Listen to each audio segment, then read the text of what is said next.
This is a like 2015 Xcarve. Runs great, but you should be doing, maintaining the machine, doing some maintenance about every week or month, depending on how often you use it, how dirty it gets, etc. But what happens is you'll get built up, and that causes the belts to slip or the wheels to get stuck, and you'll miss your steps, and then your carve gets all messed up. So anyway, let's head into it. The first thing I like to do is make sure the machine is completely off. I don't want any of the electronics on. You can use it to center it up and get it closer here, but I find that the electronics, they hold the machine once you turn it on into position, and it's really hard to do most of the cleaning after that. So I keep it completely off. This is where I keep it when it's off, and so I'll go through right now and I will clean all the rails that are not touched, and I'll bring it forward so I can get the back side of that rail, and then I'll slide the gantry over and clean on this side and behind. When you're moving this with the power off, people say that they've recorded voltages going back into the controller, and that will fry your equipment. So make sure you go very slow when you're moving all this as well. Right here, so on this ridge is where the wheel will ride, and there's just little picks of sawdust that gets pressed into place once the wheel goes over top of it. So I'll just take the wire brush and run it along that.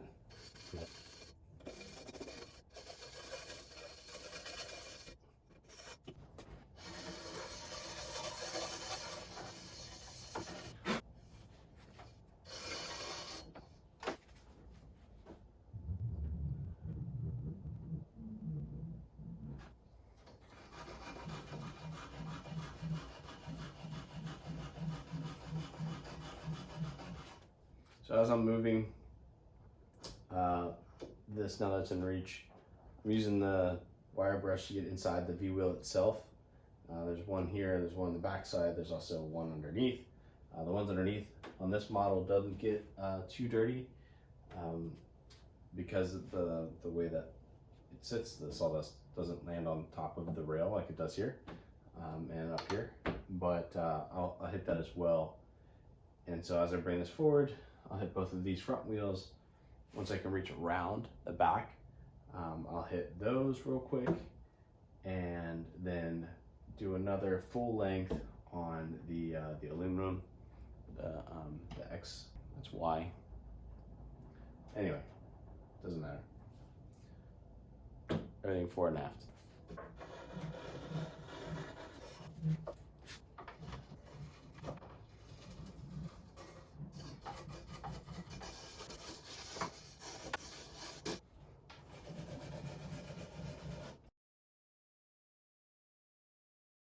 All right, I was going to show you this on the other side, but the wire loom raceway was in the way. So basically just hitting this right here with the back side. That's it.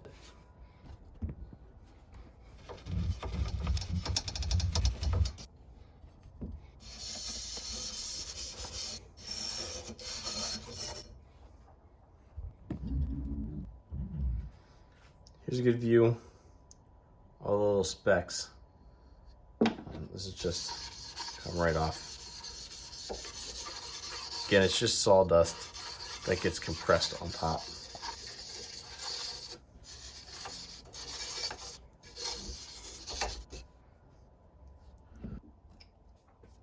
Right here for the on the x-axis, there's 4 wheels on each side, so this one's a little more time consuming.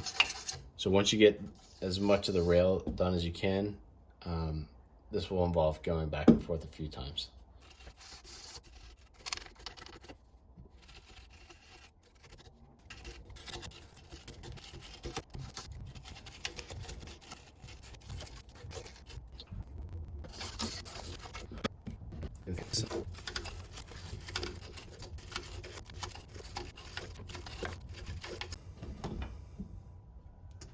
lastly, the Z axis. These ones don't really get that dirty because it's above the router.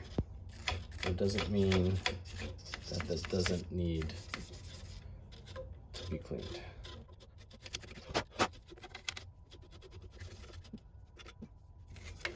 To get to the lower ones, we're gonna need to pull the dust boot off. Of course, I have a flattening bit on it, which makes it difficult to do. Well, actually, maybe we can get in through the side. I think we're okay.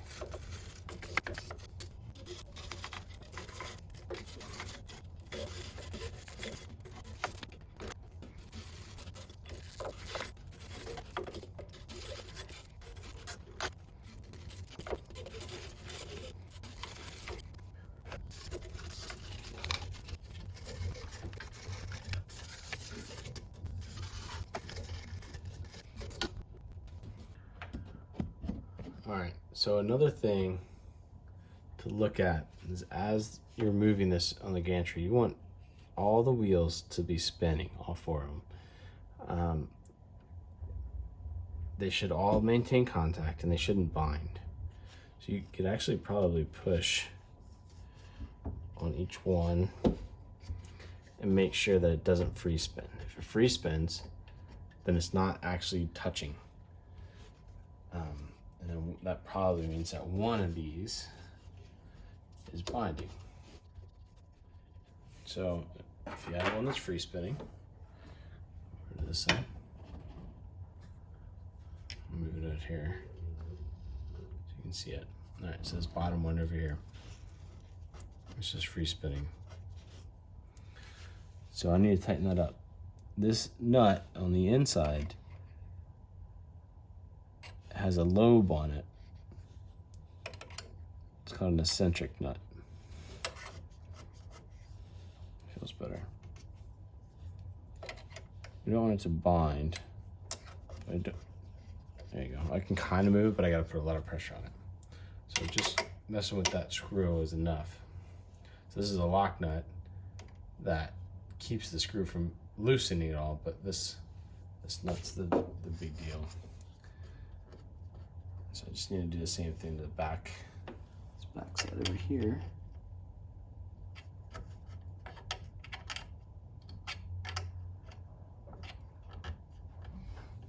Okay. And again, test the gantry. It actually moves a little bit smoother. So I'll do the same thing to this side. This one doesn't move, nothing. So this bottom one's moving a little bit.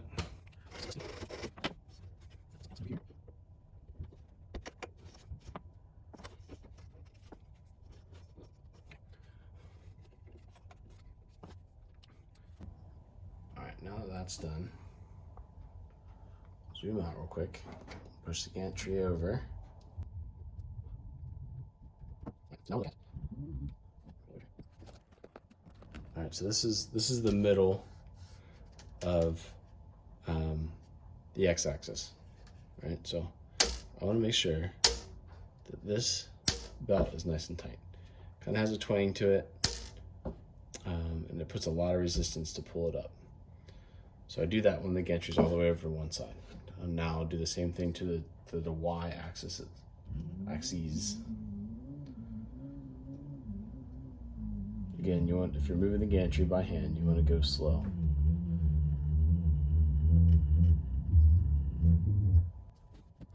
So on this side, good. This side, a little looser. All right, so I need to tighten this one just a hair. And it looks like I have just a little bit of play left in this.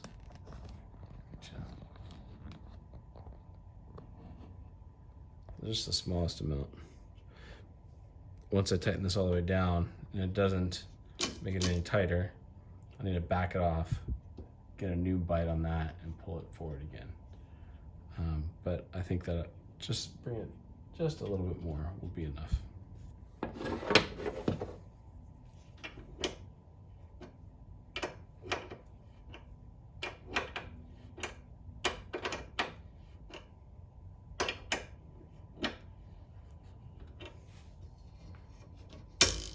That's much better. It's actually a little tight. Loosen it.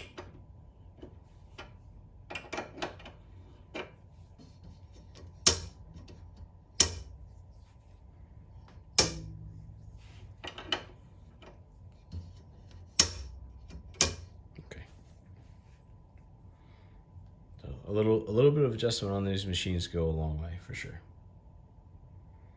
All right, now let's just get the rest of the dust off. Oh, shit.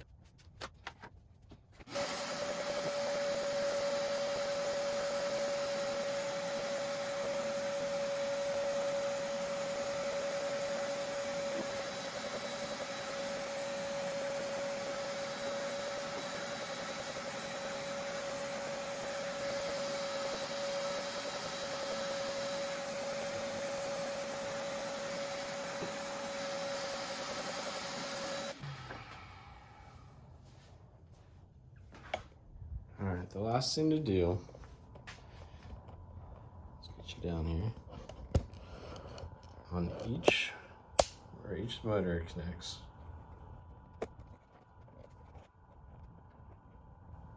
There are screws. So power comes up and it gets diverted everywhere. So you want to make sure that these are nice and tight, that none of these pull out.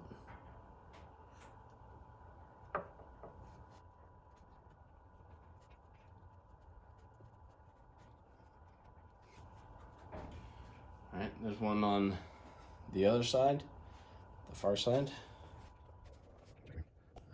There is one on the back side of that motor, and then there's one on the back side of the gantry.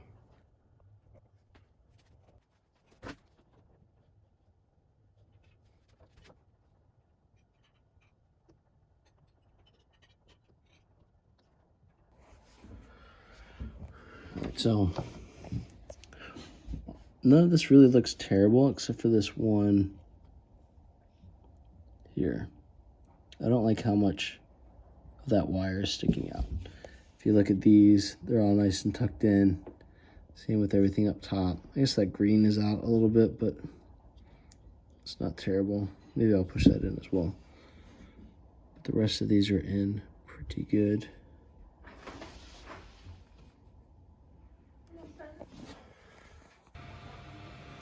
All right, so now that the maintenance is done, everything's tight, everything is brushed off. I like to do a run through a simple program, and this is for a push stick, without the bit on, and without the router, all this other stuff, just to watch the movement of the machine itself. So I'm gonna go ahead and click start. Confirm all this stuff, confirm, and then so we're gonna bring the bit down a bit. And now it goes up. Alright, so I'll say that this is the work surface, and that's Z, and then the X and Y is fine. So hit the position, there's the bits, go to the dust shoe, spin those on, and hit carve. And now it should move freely.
Nice.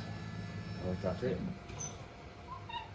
I'm satisfied that we did all of our maintenance correctly, and I'm confident that this machine is going to run for another week or so before it needs any maintenance whatsoever.